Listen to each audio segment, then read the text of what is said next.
Well, guys, we have a pretty interesting story here. And let's be honest, you're not going to see news like this on any other YouTube channel. What channel out there, right, is going to give you news like this, alright? The reason why I cover random stories like this sometimes, because there's a bunch of new people who have subbed recently. The reason why I'm covering stories like this is because sometimes there just isn't a major story to be announced, right? Right? And also, I like to differentiate myself from other YouTube channels. I want to create my own niche on YouTube. So doing interesting, obscure stories like this is kind of how I do it. You will not find another YouTube video today that covers a Pokemon jet.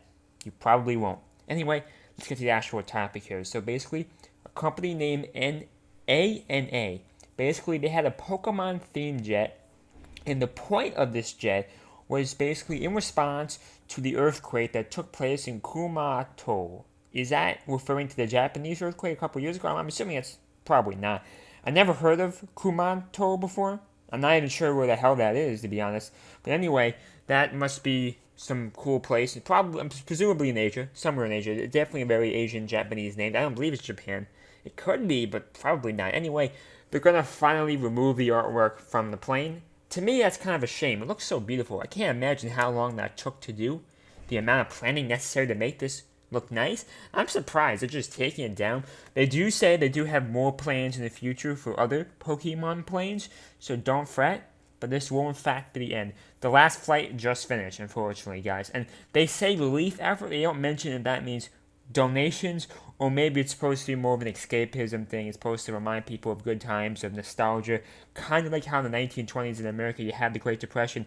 You had movies like The Wizard of Oz that's supposed to make people like escape from reality. Basically, that's what celebrities did in this time. So maybe this is supposed to remind people of a nostalgic, happy time, or maybe a portion of the proceeds goes towards the cause. They don't mention anything about that. But I presume it's one of those two things. So overall, there should be another plane coming, and if this video does well, I'll be sure to tell you about that. But anyway, guys, really hope you enjoyed this niche topic. That's one thing I like about my channel. I cover all the major topics, I think, but there's also niche, right? Where else will you find Pokemon jets?